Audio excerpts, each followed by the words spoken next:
Hello, welcome back to my channel. Today I thought we would talk a little bit about reading goals, and mainly reading goals for next year, because it is November, like going towards the end of November, but we still have some time left to achieve those goals we haven't gotten to yet. So I have been seeing people getting their reading goals in order, so I thought I would do the same. And there is one in particular that I have been thinking about, and I was like, I'm going to implement it now. And then I realized it's December in like a week, so it doesn't really matter because what I'm talking about is the year-long challenges that I am doing, both with Eldia, Adventure in Eldia, the Buzzword Challenge, and the Herkiat Challenge has some specific monthly prompts that you need to do. And I realized they are stressing me out. So for next year, I'm not going to do the monthly prompts. So what I'm talking about is the Buzzword. This is hosted by Kayla Ola at Books and Lala.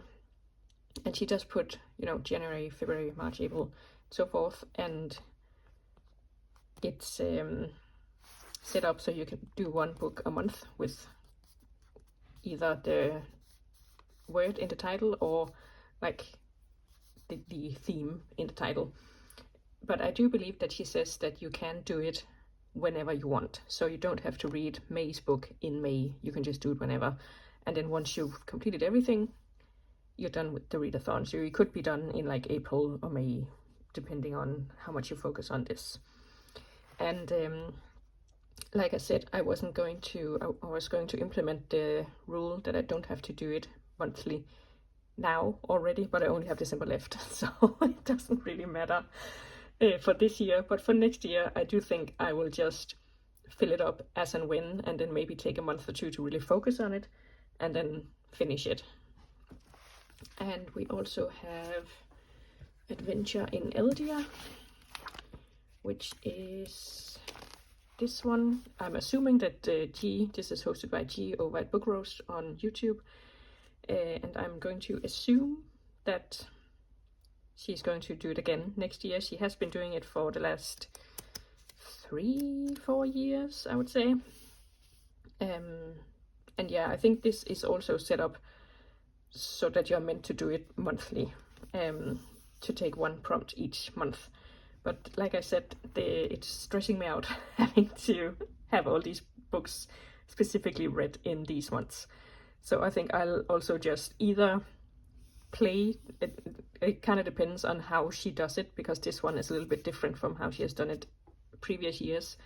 So depending on how she does it, I might, play it fully through just one time and then make a TBR from that, or I will do a more like roll as you go thing. But again, depending on how she structures it next year, assuming she makes it at all. And then we have we have Herkiat, and that is a year-long readathon, and by far most of the prompts you can do whenever, but she does have the new release prompt that you are supposed to do in the month that the book is released. And last year it was the month the book was released, and I failed. I didn't even try, I think, because like I say a million times each video, I get my books from the library and they are just not up to scratch on new releases. So I didn't have a chance to finish last year. This year she amended it so that you can, and this is run by Q, I believe Stephanie, over at Q Wordy on YouTube also. And this year she amended it so that you can read the book. If it comes out in September, you can read it in August. If you have an ARC, you can read it in September, or you can read it in October. And like all of these have been so stressful for me, because they have come in quite late, so I have had to really stress to finish them in time. And this one I had to change because I didn't get the book I actually wanted in time, so I had to scramble to find a random book. And this one was fine. It was fun. It wasn't something I would have picked otherwise, so I guess it's a good thing that this made me read it, but I can just feel in myself that I am absolutely stressing already over all of these new releases that I have to read. So I think I'm just going to, it ends in the beginning of July, I think, this entire readathon. So I'm just going to, maybe in January I will look back and then read October, November, December.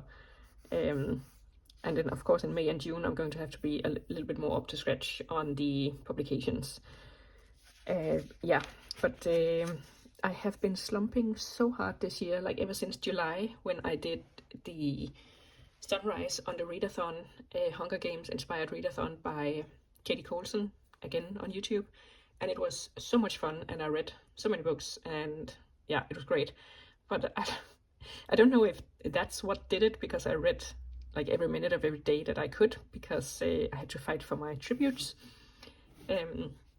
But I've just been slumping ever since. And then when you end up reading something that maybe you weren't super interested in, but you feel like you can't DNF it because you have to hit this October goal, it's not really conducive to reading. So I think I will just take these as they come and not in the specific month. And I know it won't count, but I'm not really, submitting anything.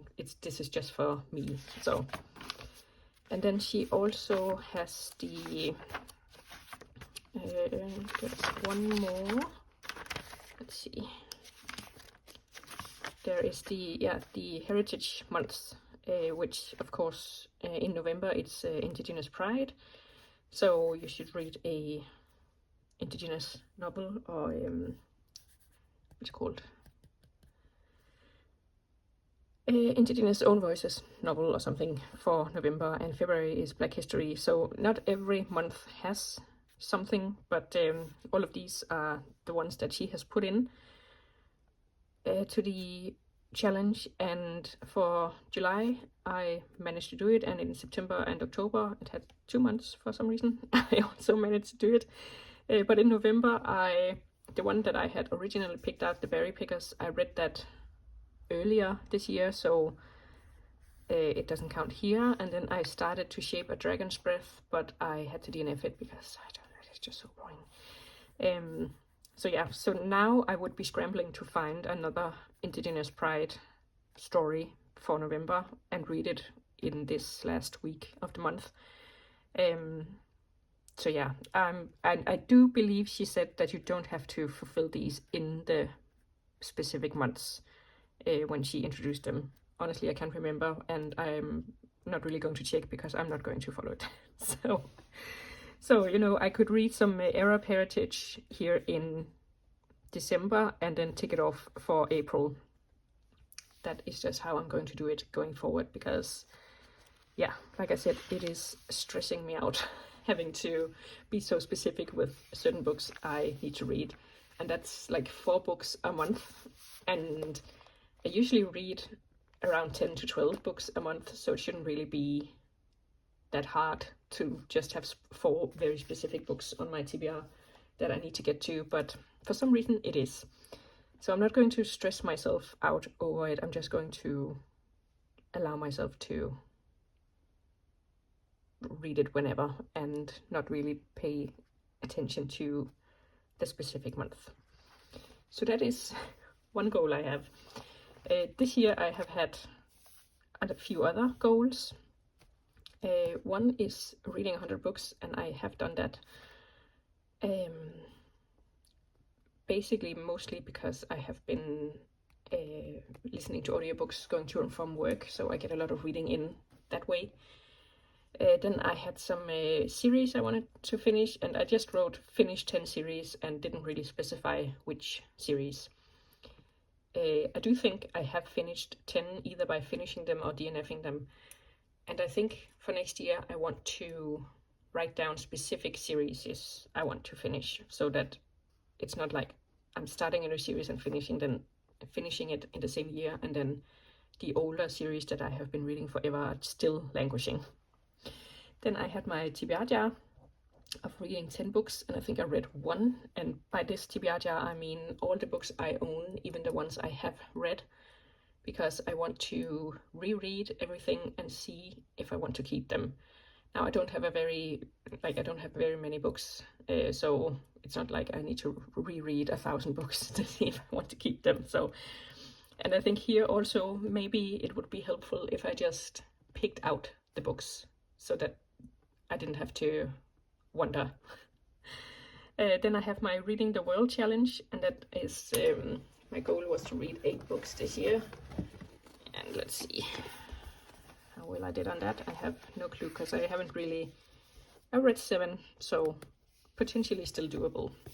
But I haven't really been focusing on it. It's mostly just if I read a book that happened to be from another country, I would check it off. Then I had a goal to annotate 5 books. I have annotated 1 so far. I'm doing number 2 at the moment, and they are both non-fiction, because I really think that annotating fiction books aren't for me, because it just takes me out of the story. I prefer to just like read and stay in the story, instead of having to like read something and then, oh yeah, this is a beautiful quote, and then have to find my pencil or my highlighter or whatever, and then doing all that and writing it down and then continue. I'm not very good when I'm like constantly pulled in and out of the story. So annotating is probably non-fiction book for me, and I don't think this will be accomplished. Then I had a number of readathons that I wanted to focus on, and I think I will again next year, but they might change a little bit, because again I was completely burnt out on the Sunrise Under readathon, but I will absolutely participate again if she hosts another round. I think she said she would, but it was a lot of work. So, and that's in July. And the Asian readathon is in May every year, hosted by Cindy from With Cindy on YouTube. Then we have Aurelium, which is again G from Book Roast, hosting the whole Eldia Aurelium themed, what's it called? Readathon, yeah. And then I participated in the Amazing Readathon last year, I think, for the first time, and it was fun, but again, with the way I source my books, it wasn't very easy for me to keep up with the prompts, because I didn't necessarily have anything at my house that fit the prompt that was dropped, and then I'd have to scramble because the turnaround time is so short in that readathon. So I'm not sure I'm going to participate this year or next year. This year I think she changed it a little bit so that you could have all the prompts at once, and if she does that again next year, then maybe I will participate a little bit, or we'll see. And the Amazing Readathon is hosted by Four Paws and a Book on YouTube. And then Aurelium again, because there are 2 semesters in a year. So that was my reading goals for this year. As for next year, I'm going to try something different with my reading journal also, because as you can see, I have had this one for a while and it's almost filled up, but it is also all the way back from 2023 and 2024, and then I sort of had 2 reading goals or 2 reading journals going at once, and because this of course is a journal, then you would have to figure out like where do you want your challenges to start. And then I had a bunch of challenges, and let's see, then I had some recommendations and I had a few of those, and then I started doing got reviews from the back, and then I sort of ran into this, so the reviews pick up again like here after some other stuff, and it's just kind of a mess. So I'm going to do a binder, and it's going to be part of my life planner system. So I'm going to have one big binder with everything in it regarding planning, memory keeping, what have you, books, book journaling, movie journaling, scrapbooking, whatever, in one place. And then the good thing about that, I have had a life planner like that this year and enjoyed it, because you can just take out a piece of paper and stick it in wherever it's supposed to go. You don't have to try to figure out how many pages you need for whatever specific thing you're doing. And then if you run out of pages, you can just add another, instead of having to like go forward in the book and having your theme like spread out over multiple pages and not next to each other. So we're going to try that, but for now I think I will just do a little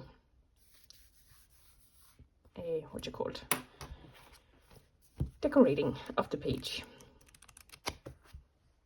Okay, so I had a little think, and these are the ones I've come up with. Now, I don't love the decorating I did, but you know, let it go. First of all, I still want to read 100 books. I think I've read like 130 right now. But I have also been reading shorter books this year than I normally do. So I think that and the audiobook To and From Work counts for a lot of that. I don't want to set it higher, because the last couple of years I have been struggling to reach 100 books. So that will be fine. Then I decided on 5 series I want to finish. And I picked Legends of the Condor Heroes, which is the A Hero Born, I think is the first one, by Jin Young. I think that's a trilogy. I haven't started it yet, so that's 3 books.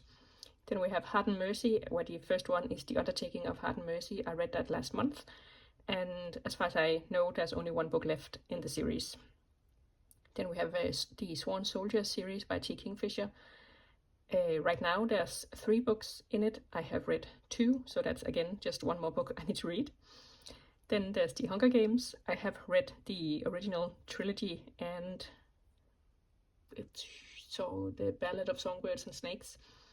So I want to reread the original trilogy, and I have already reread the Hunger Games. So I need Mockingjay and Catching Fire, and then I want to read Sunrise on the Reaping, and then I'm assuming there's a 3rd one. So that's 4 books from that series. And then there's The First Sister, which is also a trilogy, I believe, and I have read the first one like ages ago, so I need to move on and finish it. So this is a good mix of stuff I haven't started, stuff I have started recently, and stuff I need to reread or have started like ages ago. Honestly, I need to reread The First Sister again, because I don't remember a lot, so I think it would serve me well to reread it. Then I decided for Herkiat, I'm going to focus on a couple of the challenges or prompts, and I picked by the hundreds because I only need 2 books, but it is the 600 plus page and the 700 plus page book that I need to finish this one. Then I also picked a subgenre of choice. I have picked fantasy, and I've read 3 books in the fantasy genre, and I read quite a lot of fantasy, but I think a lot of it is the same subgenre, so I need to branch out a little bit more to read the last 3 books for this one. And then we have the last 10 years, because I only need 3 books to finish this one. So 2015, 2017, and 2019. And I think all the other stuff has just been, pretty organically read. Then we have my TBR jar. I have made room here for 10 books, so I think I'll just have a little look and maybe pick 5 now, so there's room for another 5 later on in the year if, inspiration strikes. And then I have done the same for Reading the World, because I do need to get a move on with that. And I also do participate in the Storygraph Reads the World challenge every year, but I usually end up reading 1 or 2 books because I'm just not focused on it. For me personally, I think last year I put the goal at 8 books, and that was fine. But I think Storygraph has 10 books, so I put down 10, and then we'll see where we end up. The last 2 need to be quite short, or quite short titles, at least. We'll make it work. And that is my reading goals for now, for 2026. And the good thing about this is if I hate the decoration, or if I change my mind completely about all these goals, I can just throw this page away and stick a new one in its place in the binder. So yeah, that is it for now. Let me know if you have started considering your reading goals for next year, or if you even do reading goals. And let me know what they are. Perhaps I will be inspired, and I'll see you soon with another video. Bye!